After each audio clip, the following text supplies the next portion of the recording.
Deep in the planescape, 4 monkeys are missing. They just watched the world die. One's a capuchin, one was a blue monkey. Devil baboon, harmless chimpanzee.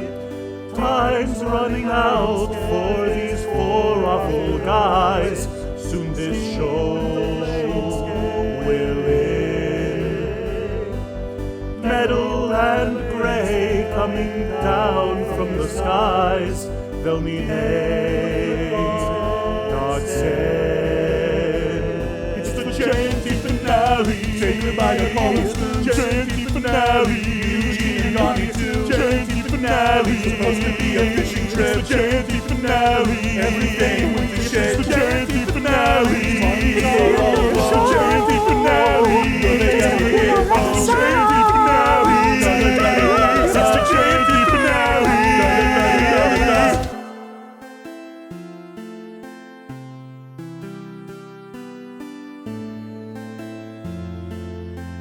Oh God! Oh no! Oh God!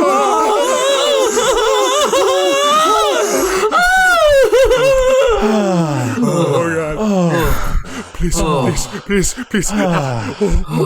Okay. Oh, Earth Rider, thanks for the Great Lakes. Oh man. Thank you for that. Oh. Everyone, welcome to J&D. That was our Thanks for the great screams of terror, followed by sighs of relief, cold open. Parenthetical. Oh, Earth Rider, thanks for the Great Joe Lakes. Biden's recent speech at the brewery, little reference. August threw in there. It's good August. Oh, Earth Rider. Nick, I can't help but notice you didn't scream in terror or sigh in relief. Yeah. Yeah, he's Are a you good even on boy. the team? This is like the climax of an Air Bud movie. We've only got 2 more left, and you're on the sidelines, my friend. It's more like the climax of Air Bud 2 when he gets tackled by that massive football player, and you just see a dog get decked by a human man. It's really scary. More like I don't- Airbuds Any 3 where he falls climaxes? into a trash compactor. It's kind Probably of like in all of His like dog the dies. little baby puppy movies, like the Kind of like in Snow Buddies where all where those it's like, where all those puppies died from disease. yeah, starvation and disease, and ending up like being put in boxes after box after box. Not Oh good. my gosh. Snow Buddies is such a scary story. Why'd they make that movie? When I used to love that movie. Five now, dog, five. Five now, dog, five. Once 10 dogs died, someone had to think, we should give up here, right? That's too many dogs. We should stop making the movie. Fuck, we'll do it live. Ethan, tell us about Paul Beenis. Yeah, so it's me, Ethan. And well, I play Paul Beenis, the Paladinite chimpanzee. And for this episode, I thought, I personally thought to decide to choose to share a funny monkey story, fact. That's what it's called, fact.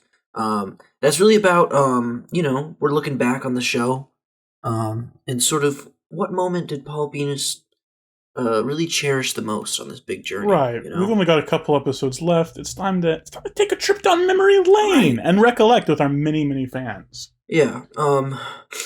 I think Don't you start Paul crying Beenis' now, no one. Favorite memory has to come from one of the first times he really came out of his shell, and this is of course when he and Spoons went into that one choir and started singing the diarrhea song. Doris. And then they had to do their solo act. And the diarrhea solo act, yeah. That was one of the first times Paul Beenis really felt not afraid to present himself in public, and he was having fun, goofing off with his friend Spoons. And he always thinks about that day, Well, that's quite nice. fondly. Yeah. So yeah, that's me. Whatever. Thanks for that, Ethan. Gives Ethan a kiss on the forehead. The name's August. The game's Dungeons and Dragons. The dog's having diarrhea near me. And today, we're talking about looking back on times that we've spent together. And, for Spoons, I think one of his favorite moments was when he first sort of heard tell of the legendary figure that would go on to be one of his closest friends and allies, and he'd do anything for. And that is, of course, Hog Bottom the Low. Thank you. Cool. It's our next to last Funky Monkey fact, August. Is that what you want to go with? You don't want me to look, Hog Bottom the Low. I'm just staying in character.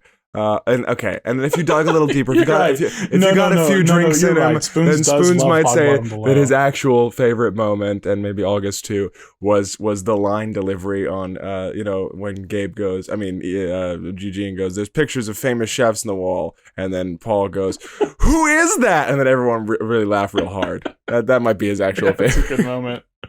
That one was good. That's one of the ones I timestamped in the description. I believe that's in the April Fools. No, it's not. That's the whole point of the April. There's also some good stuff in that one too. Gabe, tell us about Eugene. Hey guys, Gabe here, the official voice actor for Eugene T. Monkey, level 17 Mountain Dwarf Fighter. That's also a level 3 Hexblade and Old Capuchin Monkey. Never been restatted. You're the one who's wrong. Yeah, you're wrong. Surprisingly, I'm not hungover today. It was my 21st birthday yesterday, and I drank a good amount. Nice, I'm feeling Gabe. okay. Congratulations. Happy birthday, I'm feeling Gabe. good. I would say that one of Eugene's favorite moments was, I feel like the obvious one is finding his son and then his grandkids. And Gus. Nah. But getting more particular about that was when we first found Chattanooga, and I was like, "Oh yeah, it's Uncle Spoons, it's Uncle Aani," and it was like, "Yeah, it's Uncle Aani, it's Uncle Spoons. Come on. Let me touch you." Whatever the fuck we said. Get it.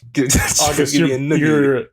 you're buzzing really bad, August. I'm buzzing flies. Are you serious right now? Now you're not. You were a second ago. Oh, I think I got phoned Also, too close. Okay, yeah. Yeah, a really good one. Also, Cauldron's 11, when the gun with one bullet gets turned into a fleshlight. Very, very good. Oh my god. Did that happen? Did we do that? Yeah. Yes, and then Bubba shot his dick off. And then he started swelling up with waves a big balloon. Why was it a fleshlight? Because I used the hag hat to turn it into a fleshlight. Okay. He cast Fleshlight. You cast a fleshlight spell on it. What is hex something? What is the hex? But yeah, I turned hex into sex. Yeah, it was just I hex. see. Yeah. All right, Nick, you're up. You're buzzing again, August. What? That's insane. You smell really bad. There's a bunch of flies buzzing around you. There's buzzing flies. There's big green stink lines traveling from your head. Nick, tell us about little Aani. Aani baboon. I guess Aani's Aani's funeral. That was a pretty funny scene. That one was good. It's a good one. What was Some that? good improv. And when My pet peeve Aani woke is up in the middle of it, that's pretty good. Into me. And that's Aani's favorite moment is his funeral. He is a narcissist at a straight edge. It was so touching and so tragic and also heartwarming. Okay. Hey guys, it's me, Harrison.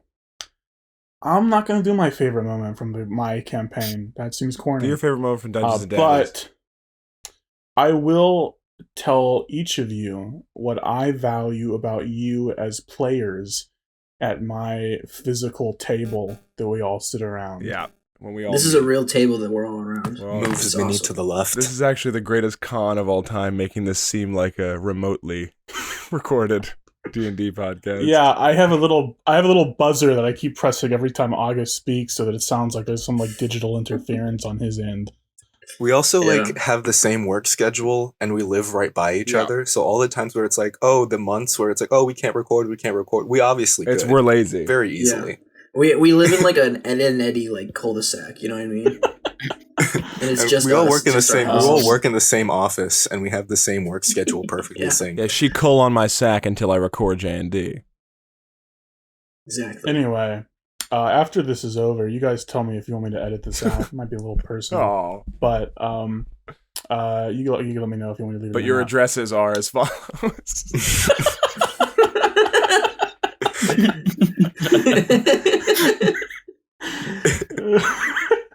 Instead of the regular thumbnail, it's just pictures of each of our houses.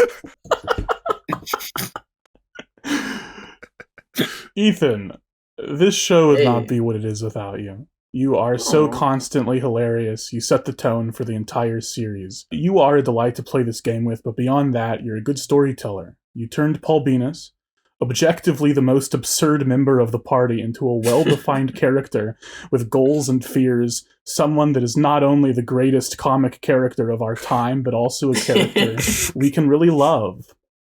Gabe, your thoughtfulness and creativity with Eugene always shows. Eugene is not a complicated character with an elaborate past, but you take his simple premise and make us really care for him. You put so much thought into his relationships, his personality, his motivations. I can always count on you to play him like a real character. He feels real. Everyone else is so unhinged and ridiculous, and that's good. But you keep us grounded. You give the party a sort of heart. Thank you so much. August, despite ruining Funky Monkey Facts forever, you've been my greatest help throughout this campaign, making music, generating endless NPC names. You're like my little Renfield. But nothing has helped me more than your enthusiasm. Despite the difficult time zone difference, you work so hard to make the show work. You talk to me in between sessions, you plan with me. The fact that you care about Spoons and the show so much has given me a lot of motivation to keep going. And Nick, besides adding production value to the show with your fantastic art, look at the thumbnail, you have led the show in some wild directions with the way you portray Aani, sitting in silence for minutes at a time before unleashing the most insane joke or one-liner. This is how we got Mr. Hollywood, without whom I don't even know what the story would be. I didn't make Mr. Hollywood, that was all Nick. You have a great talent for comedy, Nick, and as a player, you've grown a lot throughout this campaign, and if you join us in the next campaign, I look forward to seeing how you evolve then. He's also grown a lot as a little boy. Let me just say to our DM, you have put up with so much bullshit. Yeah, we're terrible. And somehow this is actually like a cohesive story, which is like actually fucking insane. It's wild. No matter how many times we've tried to steer the ship away and do the dumbest shit ever, somehow we've made 82 episodes of Too many. straight up of Too many lore, episodes, of content and lore and character development. Yeah, because really that thinking literally about wouldn't it, be right? possible without a DM. Just for so. us. Yeah. Well, The show wouldn't be over because of scheduling. It's over because why would you want to keep doing this with us? Yeah. No, you guys have been Put some great. Oscar Thank music you behind for- this. for playing this campaign. Yeah, play them off. All right, let's start. Let's go into these final two. Hoorah! Hoorah. All right, Jordan.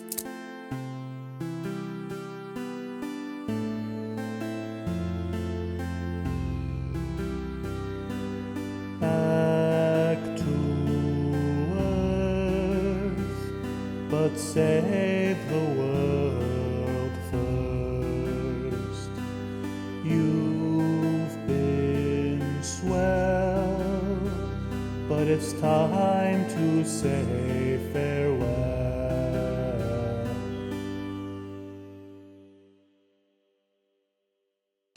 Air rushes past your faces as your bodies plunge off the roof of the jungle bar. You barely have time to think, let alone react. Above you, Tharizdun stands with a wide grin and hands on his hips.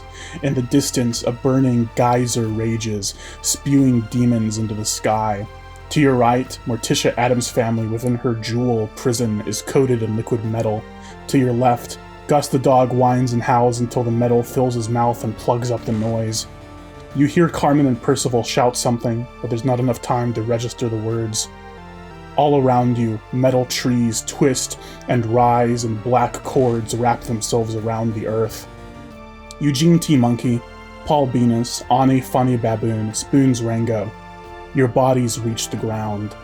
Your arms and legs are pulled tight by black cords, and liquid metal coats your body. It oozes over your limbs and then works its way inward and up. It seeps onto your neck, your face, it's in your mouth, it's over your eyes and your ears. All senses are gone as your vision of the sky disappears as this metal absorbs you.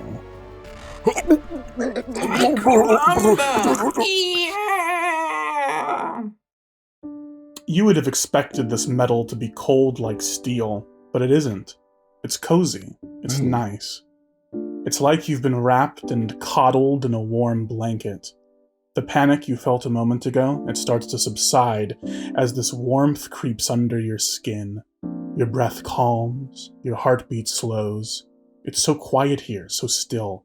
There's no gravity, no up or down. It's like you're floating within this infinite warm embrace. You're not hungry or scared, and in this womb, your mind starts to wander. You see things. Aani! You see a glimpse of memory, a half-forgotten sliver of childhood. A fire, a crash, the accident that killed the parents whose names you don't even know. Eugene, you see yourself, a young capuchin, handsome, sitting at the jungle bar, working at the factory, everywhere except spending time with your son Chattanooga and your wife Betsy. Ball games, spelling bees, dates at the park, and you're never there. Paul, you see your father Beauregard, as he was when you were a child. Huge, he towers over you. He tosses a billowing periwinkle blanket over your face. You start to panic, you can't see, you can only hear him laugh at your pathetic scrambling. If only your mother was here, she would save you. Except you know better now. Spoons, you remember the sterile, pale tile floor of Butterfield, and you remember the friends you abandoned, a proboscis, a macaque, a gorilla, a Sasquatch. One of them is a monster now. One of them is a slave to a demon. The other two are dead. I'm sorry! These thoughts keep pouring out. Aani, you see Mr. Hollywood banished to an eternal burning war. He's there because he sacrificed himself for you. And this is where his sacrifice went. You lost. Eugene, you see Carmen and Percival now. They're older. They graduate Jungle High School, they get degrees. First one gets married, then the other. They have children of their own, families, but you won't get to see any of this, not really. You're old, Eugene. You're dying. You wasted the time you had with Chattanooga, and now the time you had with your grandkids is running out. Fuck. Paul, you think of Beauregard, Diane, Bubba, a family of monsters, and you're no better than them. You lie, you kill, you steal, you abuse. You're a monster too. Spoons, you think of the souls you've eaten, the souls you'll have to eat to stay alive. What if you run out of villains? What if, looking at that enticing white light within your friends, the temptation becomes too great? But all these thoughts, they start to fade. You focus on the warmth of this dark womb, and all these troubling ideas begin to blur and drip like watercolors. You see the light now. You don't have to let these things bother you anymore. You can unanchor yourselves from your pasts and become thoughtless, emotionless cogs in an efficient and caring machine. There will be nothing to you except purpose. No dreams, no fears, no hunger, no sorrow, no love, no cruelty. Instinct. Your lives begin to unfurl, your memories spiraling like a stream into the darkness. The parents you never knew, the parents you knew too well, the first time you kissed your wife, the first time you lied to your wife, the kids you turned away, the friends you turned away, the friends you loved, the girlfriend you loved, the girlfriend you ignored, the people you killed, the people you saved, the people you lost forever, the times you argued, the times you laughed, the bridges you burned, the souls you bargained, laughter, thirst, tears, heartache, war, fists, lips, secrets, family, death, life. You can say goodbye to all of it. You can know nothing but peace for the rest of eternity, to be absorbed into a single divine form. Primus.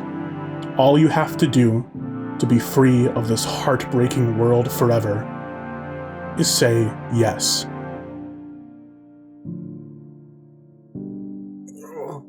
Hello? Hello? Hey. Is that you? I can't see a dang thing. Guys, Hello?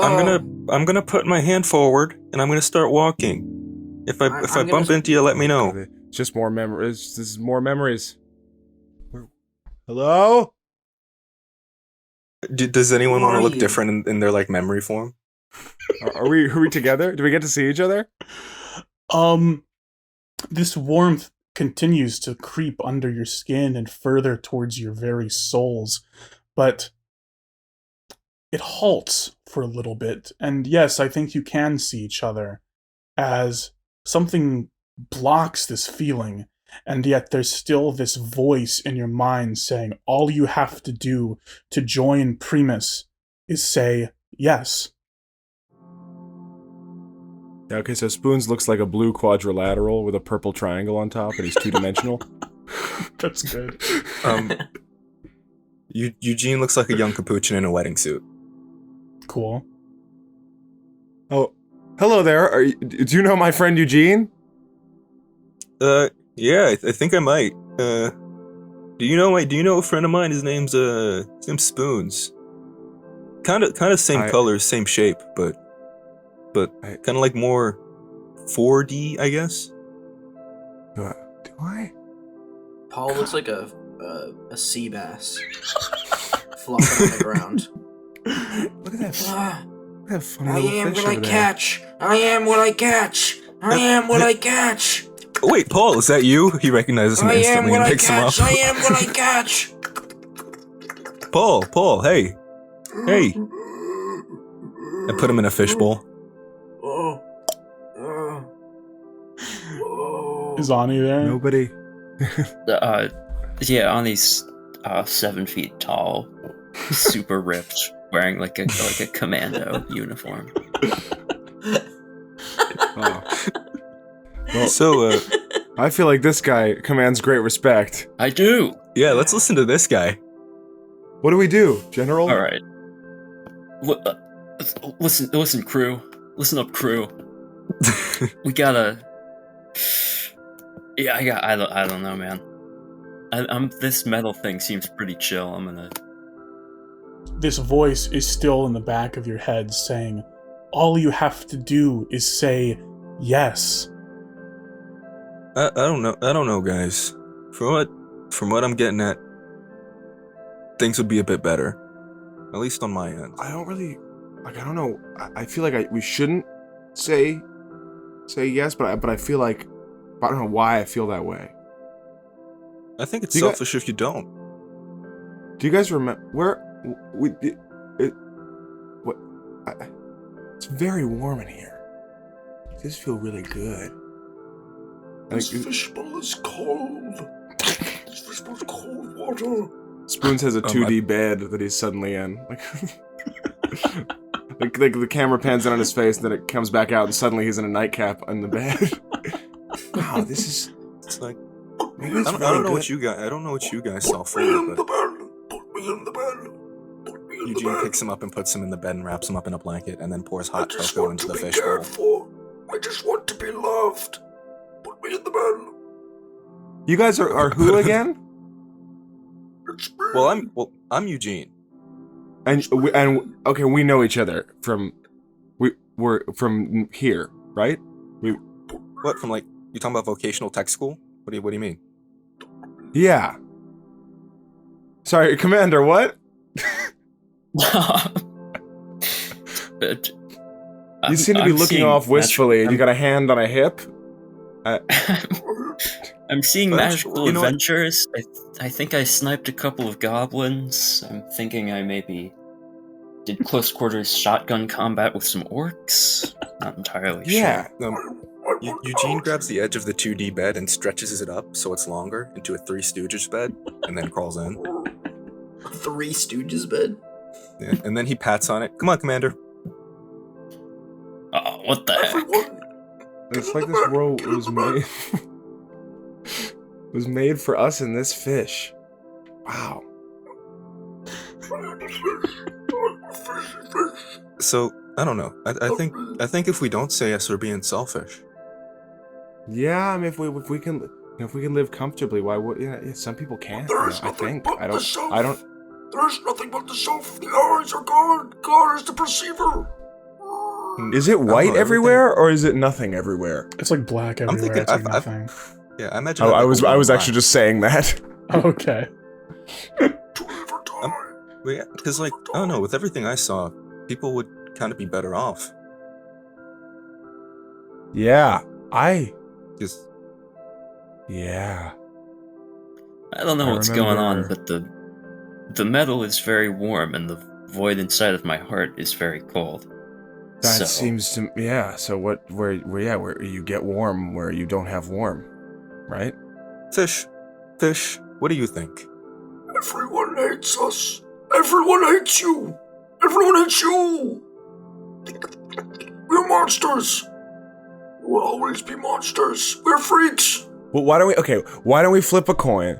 Let's flip a coin, and then we'll say saying yes is on one side, and then however we feel when it lands, then we'll know. It's that, you know that? Yes. Okay. Yeah. Okay. Oh yeah. Okay. I pull out a coin. I go, okay. So the high mage is on this side. He is. High mage, we And- say no. High mage, we say no. On this side, tiny dying man, we say yes. Okay? And then we stay. We stay. Okay. That sounds good. I flipped a coin. It goes up into the air and it comes down, and it's a 40-sided dice. Wait. Pass that over. What was two bears? Did we talk about what that was? Two Is that like, bears. I don't even care. I think that's like a go fish type thing. Does it? Yeah. Okay. So we roll again. Okay. I roll the dice and it comes out as a dollar bill. Well, it's got Jack Racket's face in the middle. I fold up you the know dollar bill into a little collared shirt with my fish flippers. That looks good on you. Oh, thank you. Thank you very much. Why don't we flip like one more coin? Okay. Everybody take out one more coin and we'll all flip. I pull out the right. giant penny. And how about whoever throws the coin furthest gets to make the decision? Whoever throws the coin furthest. Okay. Oh, fuck. The giant Batman penny just falls and squishes me. I think I'm inside my coin. I think. Right, ready, guys? 3, 2, 1. I can't see it from here. I can't see it. My huge, strong arms threw it too far. I can't disappear. Well, then I think you got it, then, Commander. Right? I rolled an 11, so don't know what that means. I'm just a fish. Wait, say my name. Say my name. Say my name. Fish. Fish. That's not my name. Say my name. Who am I? Paul? Oh, sliding into first. Sliding into first. Oh, Paul. Strange burst. Your pants are gonna burst. Oh! And sprouting from Paul's fins come 2 chimpanzee arms. Oh, it's working. What? Oh, I remember. I look at the. I look next to us. There's a massive stone wall with "Let's go to G ... carved into it. What? Oh, Let's. Can anyone read? let's go. I can read a little bit. Okay. So it says "Let's go to," and then G ... Can you read that? Let's go to G ... Oh, like Gauntlgrim. What? Oh yeah, we've been there. And then sprouting from the fish comes a chimp's asshole. Punk. Oh wow. Wait. It's Wait. working. I have a feeling I need to. Eugene's gonna extend both of his hands. I was doing the same thing as you. Yeah, Spoons takes one of his 2-dimensional polygonal like indie game N hands and shoves it right in the middle into his asshole. I feel like there's gonna be something in here. Oh, I feel like there. I was gonna grab your hands and we all sing in a circle, but I think this is there's better. something. I'm just gonna start pulling. Oh, Harrison, anything? You reach into Paul Beenis' anus, and you pull, and you pull, and you pull, and you pull out a framed photo. This is a photograph of you lying scared on an operating table in Butterfield. But there's a red thread tied around it, and this thread is going further into Paul's anus. Did you take this? I don't know. I don't know what that is. Eugene instinctively grabs the thread and starts pulling too. You start pulling it, Eugene. You pull out a photo of Spoons Rango watching on the TV in Butterfield the Titanic. You keep pulling, and there's another photograph Who took these? of you hanging out at the Jungle Bar alone while you were supposed to be at Chattanooga Spelling Bee. That's a You different keep guy. pulling and you keep pulling, and it's a photo of the day Chattanooga was born. You're holding him in your hands, skin-to-skin contact, and you look so happy, and he looks so happy. Show us the Even general for a now. little Show us the general. Freakish Chattanooga baby. You keep pulling. You pull a picture of Aani, young and scared, an orphan, alone in the jungle. You keep pulling and you keep pulling, and there's another that photo. doesn't look like the cool No, general. that's a There's different another guy. photo of him Me? sitting on the head honcho's lap, and they're both laughing. Look at how small he is compared to that bigger guy. Wow. God, I'm tiny. Show us the fish. Show us the fish. We want to see the fish. You keep pulling and you keep pulling. There's a photo of Paul Beenis sewing his mother in half. He thought she was dead, but really it was just a hoax. You keep pulling and you keep That's pulling, crazy. and this red string is attached to another photo. Paul Beenis catching bugs in jars, laughing and frolicking, preparing to deliver them to the jungle. That bar looks just like to my his best friend Paul. Spence. When Paul looks at that, his fish eyes turn into chimp eyes. Oh! Eugene takes out a pair of scissors and he starts cutting out the pictures a little bit here and there. You keep pulling and you keep pulling, and you see pictures of love and pictures of strife, pictures of Beauregard and Diane. They're good moments, they're bad moments, moments of you, Paul, as a child lying on your mother's lap before things got complicated. Spoons, you see photos of your adventures in the Forgotten Realms, finding the friends you abandoned, and not all of that worked out great. Aani, you find photos of Mr. Hollywood when he was controlling you, and Mr. Hollywood when he chose to sacrifice himself for you. You find photos of a dead bear collapsing you, splatting you, squishing you on the ground, and you find photos of yourself practicing magic and finding a power that you never had before. Eugene, you find photos of Chattanooga alone after soccer practice. No one came to pick him up. Jungle soccer practice, I mean. And then you find photos of him and his kids and you in the Forgotten Realms. You saved them. And they're so happy. And this voice in your heads again says, all this complication, all this conflict, you can say goodbye to all of it. You just have to say yes. Wait, I've thought it. All this conflict. Wow. And the fish's mouth turns into a chip mouth. All this conflict, guys. It's brought us closer together. Yeah. I know you. I know you all. Yeah, we've been through shit. But we're here, and we're together. And we've learned. We learned things. Quick, Aani, Drill Sergeant Man, name something, say something you've learned. What have you learned?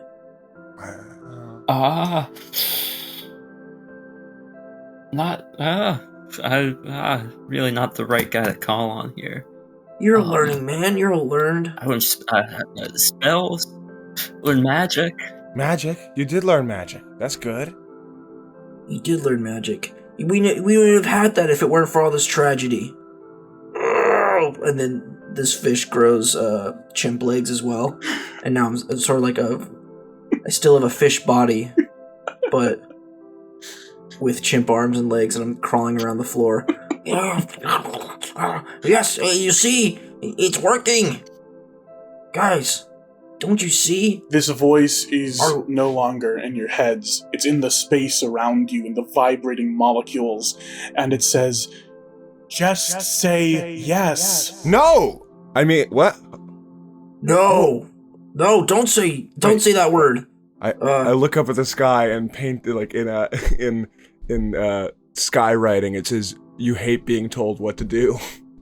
I go, "Oh, I just learned something new about myself." See, I learned something right there. Yeah, see, and that wouldn't have happened if we hadn't gone through all this tragedy. That's what builds us together. And then he just pops back into a chimp form. Oh, I did it! I did it! I'm back, baby! Oh, Why were you a fish? because I was the very beast I catch on my fishing rod. But now I realize that my atrocities define who I am, but also, they better me. My mistakes, they teach me to learn to be better. And that wouldn't happen if we were all one, you see? Everyone makes mistakes. So why am I 2D? But we can learn. Well, that's because you just really love 2D animation. You have a YouTube channel about it. Look what happens if I stand on the side. Look what happens if I stand side on to you. And I do it, and it just looks like a line of purple and blue. Whoa. Yeah. Well, maybe you're seeing things too narrow, Spoons. Try to broaden your, the way you see the world. You know what? Yeah, I think he might be right. And Yeah. Eugene starts to fold Spoons over and over again until it's more into a monkey shape. Yeah, like an origami monkey. And with each fold, he slowly gets older and older and older. And eventually he takes a pair of glasses from his breast pocket, and eventually the suit begins to kind of deteriorate more and more and more. What? Yeah, Eugene, I think... you're accepting your mortality. You're an old bloke. Live it. I think... the best thing, right, about this... Fold. Oh. Then he does one last fold to make the hat. Woo! I think... That looks like Spoons. It feels like a giant womb, right? And I've said this before, it's about living another life. Getting another chance, right? You think if we say yes, we live another life and we get born again? No, I think the opposite. Yeah. I think we get out of here and we try again. The voice says, mortality is not necessary. Learning is not necessary. Evolution is not necessary. Join divinity. Join immortality. Say yes. But who are you? Have you even ever known any of those things? Seems like you might just be upset that you've been Seems like thrust you into this want sort of, those things. Yeah, you're in this sort of constant same nothing, You got a raw deal, I get it. You're trying to show us how much it sucks to be you, but you've deluded yourself into thinking something different. Am I right? I'm just looking up. I think you're right. It's kind of pretentious when you think about it. I put my hand on Spoons' shoulder. Good job, Spoons. From this blackness, the voice speaks, and you know what this voice is now. This is the voice of Primus, and this warmth that you feel, this is the power of the God books. And the voice of Primus says, we have known loss, we have known tragedy, and we have known love as well. All of these things are distractions. They are limits on true potential. In here, there is nothing but purpose and efficiency. We are the perfect machine. We are the true God. But have you ever known those things as your own, or you've only known other people's? We were many people once. I was many people once. He was. And one of those people was he was a real piece of shit. But even a piece of shit like him sacrificed himself to save this gosh dang world. So why shouldn't I? Yeah. We're pieces of shit. Let's own it. I'm a huge piece of shit. Do you know how many fingernails I've torn off of people? Too many to count. Yeah. But I did it for the right reason, Always for the right reason. Just join us. Just say yes. No! No! And then a mailbox, a red mailbox pops up, and I put in a letter that says no. And with that, this warmth continues to creep towards you, and then it falters. It halts, and it begins to recede, and you feel the power of the godbooks moving away from you. And you remember, a godbook made you a promise a long time ago, in a tavern before you even first stepped into Faerun. You wish to save your friends, to save the monkeys of the jungle. Yes. And that wish hasn't come true yet. So this warmth continues to recede, and you no longer see each other. You just see this blackness, like your eyes are closed tight, and you feel a slithering on your skin, and the tightness over your limbs disappears as the liquid metal slides off your bodies. You can breathe again. You can see and hear. You can feel. Around you, the world is cold and gray. The trees of the jungle are becoming skyscrapers. The earth is steel. There is no life anywhere, and above you, the massive city creeps closer as it wraps itself around the planet. But something has changed. You can still feel this power, the power of the god books. It's coming from above you. This feeling like a trail is pointing you straight up into the city, toward the heart of Primus. All right, guys, let's fly. Well, boys. We jump. I do that. Yeah, that's us That's going us going up. towards Primus. Horrible cars outside my window. Yeah, so you guys are standing here in your metal jungle. Anyone here who was here before, Thar's Dune, Freedomisto, Morticia Adams' family, Gus, Eugene's grandkids, they're all gone. The only life that is not metal you see in the far distance, miles away, this geyser of demons is still spitting out of the earth. How are they doing? They are flying up towards the city above as the city gets ever closer. They are fighting with metal beings as well as skyscrapers that seem to move on their own will, these huge shapes. And yeah, you can't really tell exactly how they're doing. However, it doesn't seem like they're making a lot of forward progress. Okay. So we gotta... How the fuck did we survive that? Friendship. Friendship, yeah. Thank you. Yeah. I think it's the nature of our character, right? Easy. Okay. Falls on my head. Oh. Oh, fuck. Sorry about that. Well. When you get out of this metal, you feel this sort of like you're refreshed, you know, so you can take a long rest. Husha, husha, You guys want to take a quick break for a long rest? I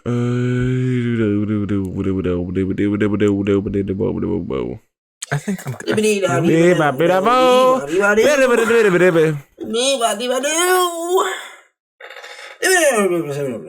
That's good, man. That's good. Well, guys, I guess the only way is through and up, right? Yeah. Aani, you want Yep. And I'm not afraid. Are you guys afraid? You know, at the beginning of this year, I might have been afraid, but I'm not afraid. Aani, you want to turn into I don't give a fuck. some of the flies? Aani, can you turn into a Can you juice? turn into a blow my whistle, baby? Whistle, baby. I'm gonna turn into Josh Hutcherson. Yeah. With wings. A big Josh Hutcherson with his arms behind his head. You know, Aani, if you turn into something tiny, I can turn into a bat and we could start flying over. I'm a lich. I can fly. I can cast fly on Paul, and then I can fly. Okay, that's what we're doing. Okay. All flying separately. That's great. So I'm gonna stick my turn into like a little like mouse. Or stick my finger in Paul's mouth and touch his uvula and cast fly. And then I use lich float and corporeal. I sort of just like start propelling myself with farts. Makes sense. Paul does like a Wario fart jet stream. Yeah, I do a big waft. My Beenis waft. You have to hold it in and then let it go. Eugene, Aani, what do you do? Eugene grabs onto his cloak of the bat, and part of its ability is that I can cast polymorph to transform into a bat. Oh, perfect. So I lift it up when you hear. Oh yeah. And after he shifts he kind of like tosses his cape, and then you hear a little bat just flying Blessings around. of Dracula be upon you. Nick, what do you do? Aani wild shapes into a bald eagle. Starts soaring on the wind. Nice. Aani, you guys look at Aani, who has this beautiful white fur. He's the hairiest character. And he transforms into a bald eagle. And like there's like an electric guitar sting. All right, gentlemen, formation. Flying V. Yeah, the great flying V. The four of you form sort of a V, a little hard with the four of you, and you're all like radically different shapes as well and sizes. Eugene's a tiny bat, Aani's a bald eagle, but you form sort of a V a little bit, and you fly off this metal ground up towards the city. And you continue flying up, and these demons and these metal creatures are fighting around you, these blue flames streaking through the air, and you fly through this fray. You keep flying, ducking and weaving as these fighting creatures roll around you, and you're quite high up now. You look down and you can see like a big chunk of the earth, and the entire planet is just gray. All metal, all the cities that you know, where is this? There's like South Asia, so you can probably see like a big chunk of Asia. All of it is metal. Every forest, every desert, every city, all of it is skyscrapers now. Wow. And you keep flying, through this fray, upwards and upwards, and these skyscrapers, they're not all pointing down now. A lot of them are in clusters, like little moons, moving around this gray waste, this just endless expanse of metal. And you keep flying through corridors in the sides of these masses of metal. You fly through openings and you duck under moving chunks of steel and iron. As you fly, something huge starts to move towards you. It seems like at last these creatures have taken notice of you. They're no longer distracted by the demons, and in fact, as you get further up into the bulk of the sprawl, you don't really see any more demons at all. There's a few of them fighting the good fight, but most of them seem to be stuck further down, and a lot of them are absorbed already. But this huge shape moving towards you is an aboleth. It is flying through the sky like a whale. Whales don't fly, but you know what I mean. And it is covered in metal and black wires, and it starts careening towards you with an open mouth. Oh shit. Eugene reaches into his bat skin pocket and takes out a tiny cube. He presses a button on the side and throws it. He's going to throw the instant fortress into the aboleth's mouth. You throw the fortress into the aboleth's mouth, and immediately it opens up, and this aboleth explodes into bits of metal and gooey, pale flesh, and its blood and black oil rains all over you. And you keep flying. At one point, this horde of metal beings, some humanoid, some masses of tentacles, some fleshy, some slimy, but all covered in metal. Probably several dozen of them are racing towards you on these sort of propulsion systems. Flying through the air. In this horde, you see a few faces you recognize. You see Bunny, you see Chattanooga, you see Dracula. All of them flying towards you with these vacant eyes. And a few meters ahead of you, two skyscrapers are rotating towards each other, about to block your path. There's just this thin, narrow corridor between them. Oh my god. I pull out my big sword. Can I pull out my long sword and just like hold it towards me? I'm like, I'm gonna fucking slash through these or I have to. Wait, but those are our friends, guys. Yeah, we'll get them back somehow. Are they? They're coming through that little corridor? No, they're on the opposite end. They're coming towards you from the back, from below you. Oh shit! Okay. Yeah, we gotta get through that corridor. Wait, I think I got something for this too. Okay. Eugene gets into his skin pocket, picks out the alchemy jug, and he whispers, "Mayonnaise." Okay. And dunks mayonnaise, like pours the mayonnaise so it gets into their eyes so they're blind. Maybe I can help with this. What? Yeah, I don't think that gets all of them, but you pour this mayonnaise down, and it's kind of a beautiful sight because you're flying 90 degrees upward through the air, and you pour this mayonnaise, and there's a spiral of mayonnaise flowing down below you, and it coats these metal creatures, and a few of them, probably about a dozen of them, can no longer see, and they just start flying aimlessly away from the group, but several of them are still chasing after you as these skyscrapers continue to close above you. What about immolation on one of these guys? How about that? How about we make one of them explode into fire? Would that affect the other? Yeah. Would that affect the others? Yeah, it makes the one creature turn. I think it's oh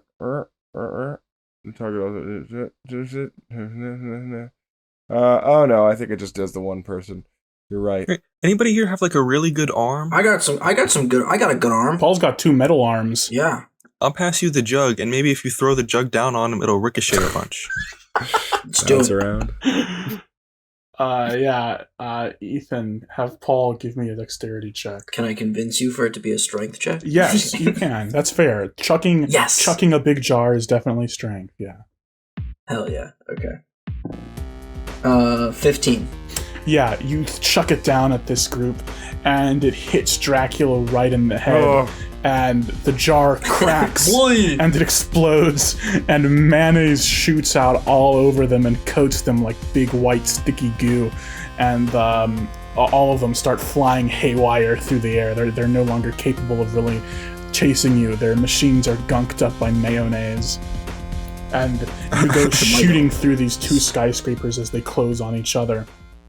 And just as they do, from the window of one of these skyscrapers, you hear a voice that says, "You didn't forget about me, did you?" And flying out of this skyscraper on red leathery wings, you see Frito Misto, you see Dr. Glass, you see Bubba Beenis, and you see Simon Grinter, and he has a chain around the neck of Hugo the Sasquatch trailing behind him, and he's swinging him around like a morning star. And they start flapping towards you on these red leathery wings.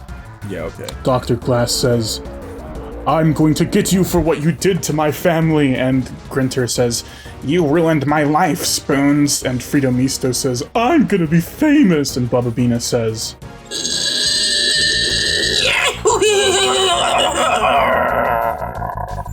Fuck you. "Thank you." All right, so what do you guys do about this? Guys, do you guys have anything for this? I'm kind of throwing away all my stuff. Yeah, I got something.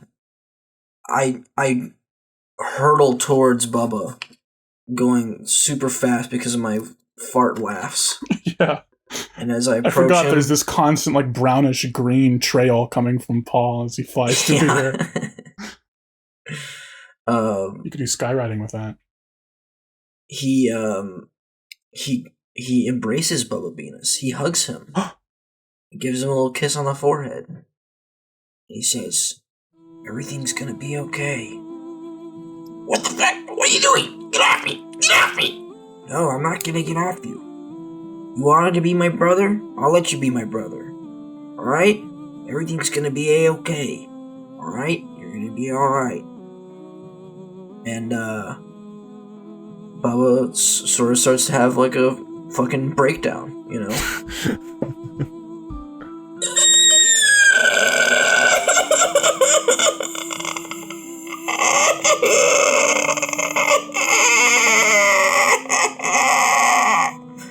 There, it's alright. It's okay. And, you know what Paul does? What? He puts Bubba into his asshole. Shoves him all the way up. Oh my god. That's great. Ugh.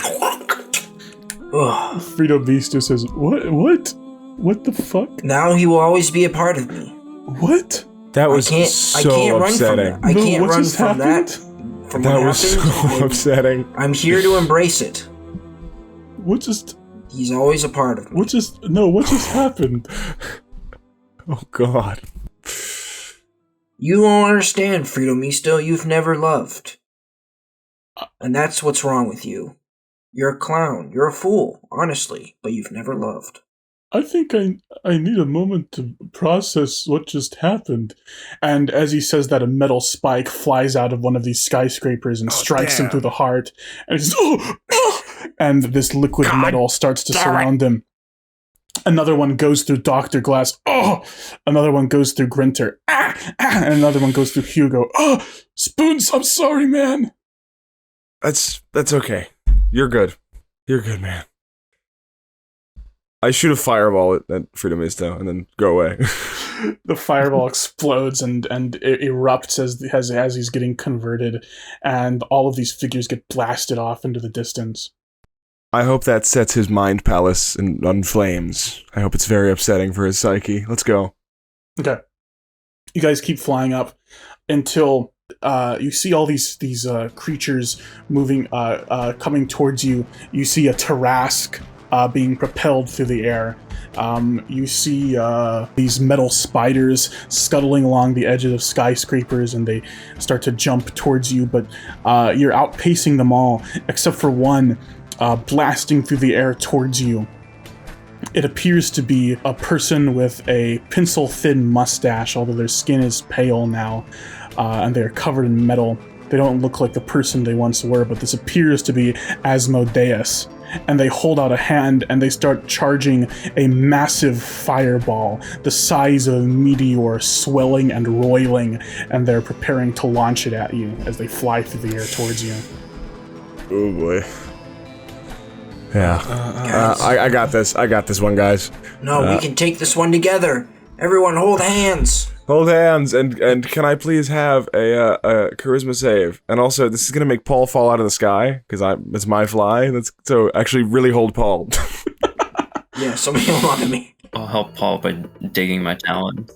Cool. I'll dig my talons into the top of his head. Keep him out. That's good. Yeah. Aani Eagle Aani digs his talons in the top of Paul's head, so he's prepared for the fall. Give me that charisma check. Yeah, that is 12. Yes. So I'm casting Banishment on Asmodeus, and I send Asmodeus back to their. I mean, it's already sort of a sprawl person, so it's like, oh, well, okay, but at least it gets them away from here. Asmodeus gets sent to hell, because that's where Asmodeus is from.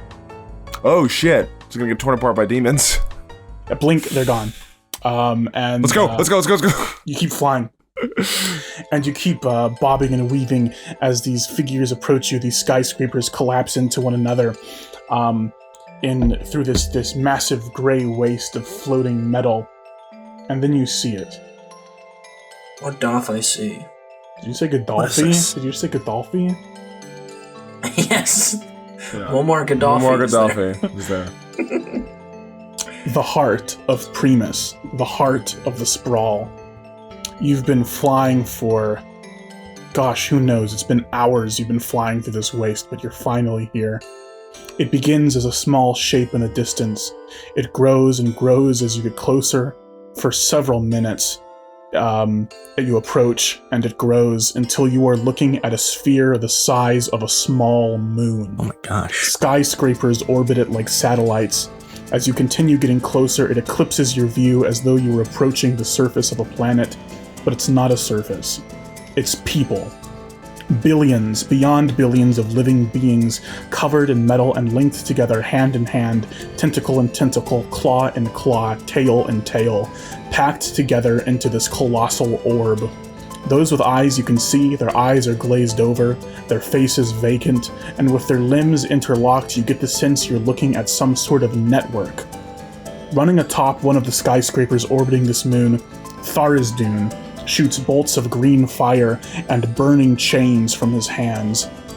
They're not even making a dent in the heart of Primus. A massive wave of interlocked bodies launches from the moon like a solar flare, aimed directly at Tharizdun, but he cuts straight through it with his greatsword. As soon as he does, the bodies fall back to the moon below and reform. Tharizdun is panting and shaking from exhaustion. He says, "Why can't I hurt you? Even without my books, I have all the power of a god, of several gods." He snaps his fingers, and a fiery portal opens to his right. Another geyser of demons erupts from the portal, screaming and chattering as they fly directly at the heart of Primus. As soon as they touch it, Liquid metal absorbs them into its mess. Tharizdun shouts, "Oh, come on!" And right about then, you reach this orbit of skyscrapers, and Tharizdun turns around and sees you. You're a fucking idiot. Yeah. You guys are still here? What? Why aren't you sprawlified? Why are you here? You're so fucking stupid. I'm gonna get my god books back. This is like, at best, this is a stalemate, and at worst, you're gonna die, which is what's gonna happen. No. I'm not gonna die because you guys are here and now you're gonna help me. No. And why is that, huh? Says who? Because Says fucking who? Because you guys... Listen, I don't like sharing power. It kind of goes against my whole freedom ideology, but at this point, I just want my books back, okay?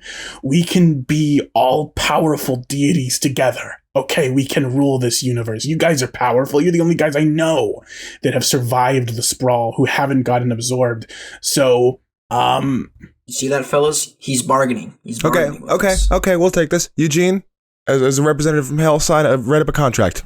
Get this in writing. Yeah. I gotcha. I pull up one of the Eugene- forbidden jokes and turn it over and hand it to you on the back of it. Eugene takes a pen from his pocket, where he always carries. He clicks it a couple times and then pretends to write. 1 second. Let me look something up. Give him a second. 1 He's second. looking something up. Hey, Tharizdun, give him a second. He's looking something up. okay, yeah, My fine. first Give me a second. ass here. There's a One solar second. flare of bodies coming towards you. Oh, crap. He slices it with his sword. Okay, cool. All right. Give him a second. All right. All right, you and me, guys. We're gonna fix this thing together. We're gonna get the godlooks back. We're gonna rule the universe together. Okay, you guys, you know what it feels like to be powerful. You know that freedom, untethered by the rules of reality of mortality. Sucks, because there's no stakes in anything. We don't care about that shit. We're like Sam and you are Fredo. Okay? Yes. Just give me the contract, Guys, man. I think I've got this contract. I'm going to read it out for you guys. Okay. Just so we can get it kind of solid, okay? Write in that if he doesn't, then he gets sent to the most horrible place, and we'll affix the calamity glass to the inside of his eyes, so he only sees the most horrible Yeah, things. whatever. Go Yeah, ahead. you're going to Poop Town. All right. Yeah. Ready? All right. So I'm going to start reading this contract so we get it, so we have the agreement down. Okay. Okay. 2 fish in a tank. One looks at the other, and they say, "Oh man, how do I drive this thing?" You get it? That's the forbidden joke. Oh no, that means Paul gets paralyzed. No, it's a creature of your choice. It's only the people that you direct it at. You're choosing Thursday. I'm choosing Paul. No, I'm choosing Tarzan. When I first gave Spoons the forbidden jokes, I was going to have like a different DC based on the intelligence of the enemy he's using it on. I don't think I'm going to do it that way anymore. Change it up for the final episode or penultimate episode. What's your spell save DC, Eugene? This is probably slightly worse. My than spell mine. safety DC technically isn't great. It's only a Yeah, use 16. 16's pretty Okay. good. We use the real shit. Okay, he has a +7 to wisdom, with which Oh my God. he rolls a 13 total. Woo! Oh my god. This is also gonna fuck us so hard. We're doing here. Yeah, Yeah, because doesn't like something terrible happen every time or something? No, not even. If Just- you just use we're all not of gonna the have him spells, fighting. something evil happens. Anyway, Oh, we gotta do that. he is you shout out this joke and he says, "What? No, what? Why am I laughing? It's not funny." And he keels over on his knees, and he is immobilized for 1 turn. Let's roll initiative. Jesus Christ, they're gonna kill him in that 1 turn, and then we're gonna have to fight this whole thing on our own. Oh no. Can I mage armor before we start this? No. Just cause. Oh, well. Okay, Aani, you're up. Oh, nice. Okay. So, are you guys landing like on the skyscraper? It's like a horizontal skyscraper revolving around the orb, and that's where Tharizdun is standing. Is that where you guys are going as well? I think it's a cool idea, yeah. Cool. So, Nick, what are you gonna do? I'm gonna summon a naiad in honor of the great film Naiad. That Obama produced. Yeah, Oscar nominee. Yeah, great. Yeah. Oh man, Some just sort of swimming in the space aquatic around the fey Taj creature. Mahal and jellyfish and everything. What'd you say? Nick is summoning Naiad, the Obama film. I'm summoning Naiad. Okay. So are you dropping your eagle form to do that? Yeah. Okay, what the heck is a Naiad? Naiad, That sounds she's a like swimmer. No, Yeah. She's no, a the 60-year-old swimmer who swam from Cuba. No, the D&D to creature. Florida. Ethan. What does I think that that have to sounds do like a with whippet. Wait, are you serious? There's a D&D creature called Naiad? It's like, Oh, there it's is. like a water it's like a dryad, fantasy I guess. creature. It's like a But water what does that have to dryad. do with Obama? He produced the movie, right? Because he made a Produced a movie movie called called Naiad. He produced it? He produced 3 movies this Wow. year, or last year, I mean. No, All right, so you what? summon a Naiad. Aani, do you Yeah, want to I describe summoned that a little bit? Blue creature made of water emerges from the ground. Looks exactly like Annette Bening. And And she's like, I don't care, I'm 60 years old. I'm still gonna swim. It's great. yeah. And they're in the order now, I guess. Okay. Which spell is this? This is conjure woodland beings. Conjure. Such a good name for a spell. It's called Summon Naiad. I'm actually going to look up the spell this time. Choose one of the following options. Yeah, you did that. Summoned creature. Roll initiative for the summoned creature. Okay, so do you want to roll initiative for it really quick? That's 18 also. Okay, I'm going to put it right after you then. Naiad 18. Okay, it's a Naiad's turn. Annette Bening says, Okay. "What do I do, Aani?" That's what old ladies sound like. Yeah, Yeah, true. obviously. Let's see what do they do. What does a Naiad do? Swims. All right, let me. Who can the Naiad target to psychically charm? To psychically Anybody charm. in the dang world. Both of these characters would be immune to charm effects. Damn. You could psychically charm Paul, maybe. I think the Naiad is just gonna do a psychic attack. Okay, on whom?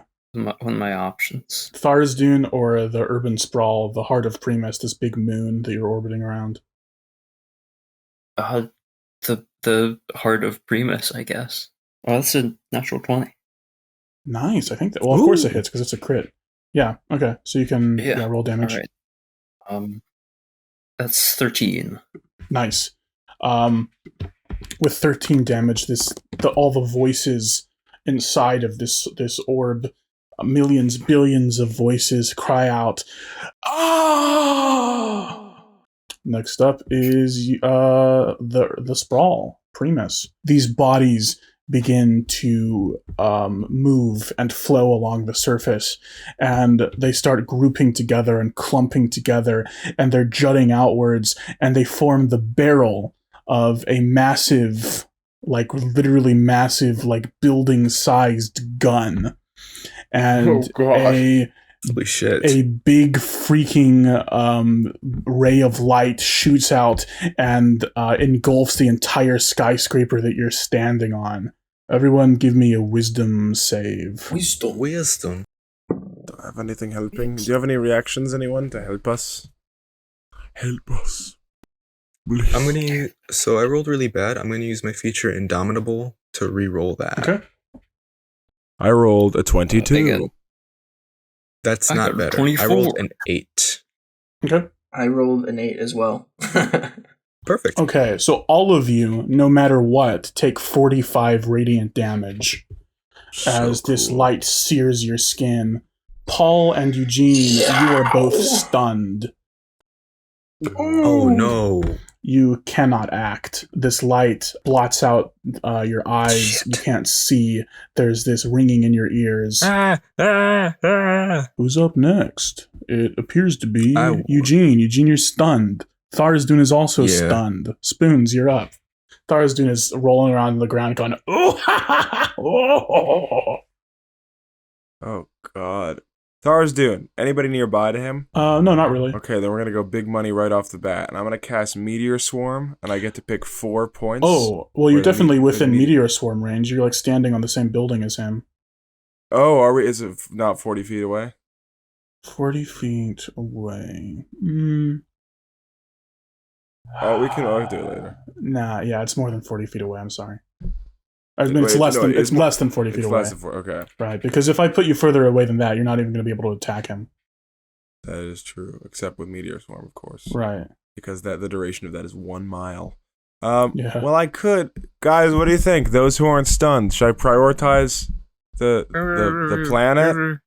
I'm gonna go up to Tharazdun, or go closer to Tharazdun, and I am going to. What does this do? I'm going to cast Anti-Magic Field on him, Ooh, okay. which is a 10-foot radius, which takes out all magic. The magic energy that suffuses the multiverse does not exist within this sphere. Spells cannot be cast, summons creatures disappeared, and even magic items become mundane until the spell ends. Great. Great idea. Oh, sorry. The sphere moves with me, so I run up to him, cast it. Cool. Because it lives around me. Great. And then, do I have any boner actions that I can do? Good boner action. Is that a boner? Is that a boner? Can I do some cool boner action? Just Misty Step. So, Paul, you're up next, but you're stunned. Do you have any stunned Paul noises to make? Okay. Aani, you're up. Let me get a Constitution saving throw from Tharazdun. That's a 13. Okay, alright, I'm gonna cast Blight on him. I'm gonna drain all of his moisture and vitality. No, hold on. August, the way that anti-magic yes. works, does that mean that That's you can't true. cast a spell with an anti-magic, or that spell effects don't exist with an anti-magic? I think it just means that magic doesn't exist. So, I'll tell you what I'll do.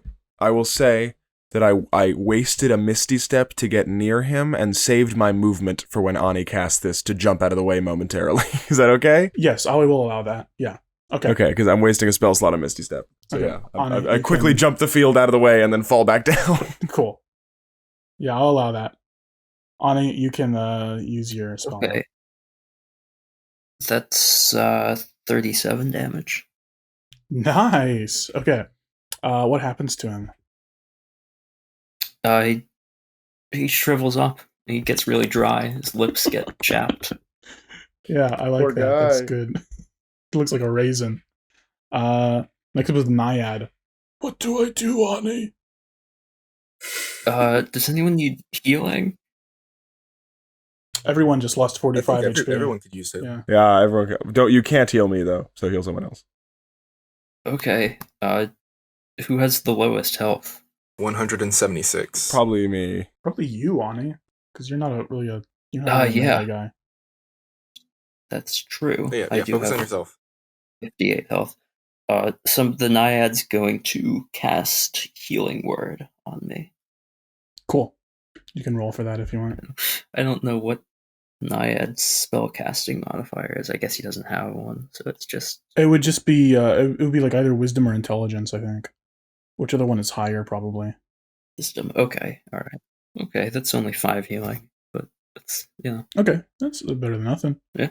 Next up is the Sprawl. This orb, it starts chattering, and these voices are coming out, shouting, efficiency, divinity, immortality, efficiency, divinity, immortality. And you hear this creaking behind you, Paul Beenis, and this groaning as one of these other orbiting skyscrapers starts tilting in the air, and then it flies right at you.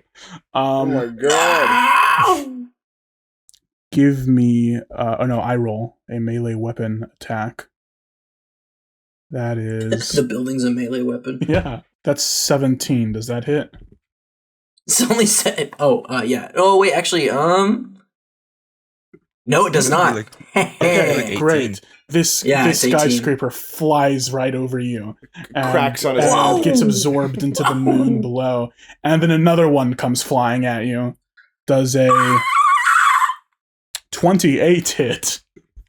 Yes, it does. That's wild. You got a 17. This skyscraper collides into the other one, and these pieces of metal and glass and office tables and fluorescent lights just one after the other, boom, boom, boom, boom, they smash into your body as this thing slides through the middle, like the horizontal skyscraper is cutting through the other one, as it just all of this mass slams into you, Paul, for 70 damage. Oh my god. Well, I guess I can say I've been hit by a building now. Oh, fuck. Next up is Eugene. And I'm no longer stunned, right? No, you're no longer stunned.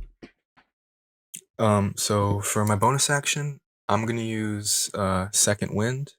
That's a D10 plus 17. 7. So I regain 24 health, back at 200. So like Eugene kind of falls out of the stun. His muscles are like no longer fucking clenched. He's no longer fucking blinded. And he just goes like, "Oh my god, shit, man." All right, back to business. He kind of cracks his bones a little bit, and he's looking slightly better. And he crouches, takes a step back, and begins running towards Tharizdun. Yeah, get in here. Get in here, man. Yeah, he runs into the anti-magic field. And it's like, well, it's not going to be as good as my usual, but I can still do a lot of nasty things, huh? I'm going to do how many action surges do I have? Let me check real quick. Question while he checks that. Is Sovereign Glue magical, or is that naturally occurring in the Forgotten That is Realms? naturally occurring. That's not magical. Oh, boy. Okay. I'm going to use an action surge, and I'm going to begin to do 6 attacks. 6 attacks? Yeah, go ahead, man. Sounds In between good. his attacks, I scream in Tharizdun's face in between every punch. He's still laughing. He's going, oh, ah. The first one is a 19. Does 19 hit? Let me check. Where's the armor class? 19 hits, yes. All right, and I'm going to calculate the damage so I can just say it all at once. So the 19 hits, and I roll a 13. Okay. And like for the first time in a long time, since I haven't really action surged, you can remember the rippling muscles that are just like randomly popping out of Eugene's body, the random kind of broken blood vessels that just start causing fountains of blood to randomly pour out of his body. Yep. The first one is a 13. Let's see. Second hit does a 23 hit. Yes. Right. I got a calculator out Did your for the parents damage, so have don't any worry children about that lived? The boy that So- lived. No, I got a calculator That's out. 8 damage. This one does not hit. I only rolled. Well, actually, let me see. No, that's only 14. No, that's not it. Way better. 31. Yeah, that hits. You're so ugly, And- you could be a modern art masterpiece. I'd like to use Wait. I'd like to use Greater Weapons Master on that one, so Okay. I would still hit because it's only -5. Trying to think of other Full Metal So Jacket that's- quotes. 28. That's 23 damage. Nice. It adds a 10. And right now I have 2 more attack Yep. actions. Yes, you do. I will PT you so That's- hard till you fucking die. That is a 30 to hit. That hits. That's Jeez 15. Louise, this is obscene. And then I have 1 more. Okay. This last attack is 25 to hit. Yeah, that hits. Fucking perfect. That is another 15. Okay. Oh my gosh, that is 74 damage as you cleave into him again and again and again and again. So yeah, that's my full turn. Eugene's just fucking cleaving and cleaving and cleaving and cleaving until eventually it's like with one last pull, he starts to back up. Tharizdun falls to the ground. There is this black blood pouring out of these wounds all over him. His face is crumpling, the skin around it from being hit with this axe. There's these giant gashes in his stomach and chest and his limbs. And he's going, Eugene, that was amazing. Yeah, Holy crap. I know. You do know, yes, that strength, that power, you feel it? Yeah. Nothing can stop you. Not gravity, not physics. That is freedom.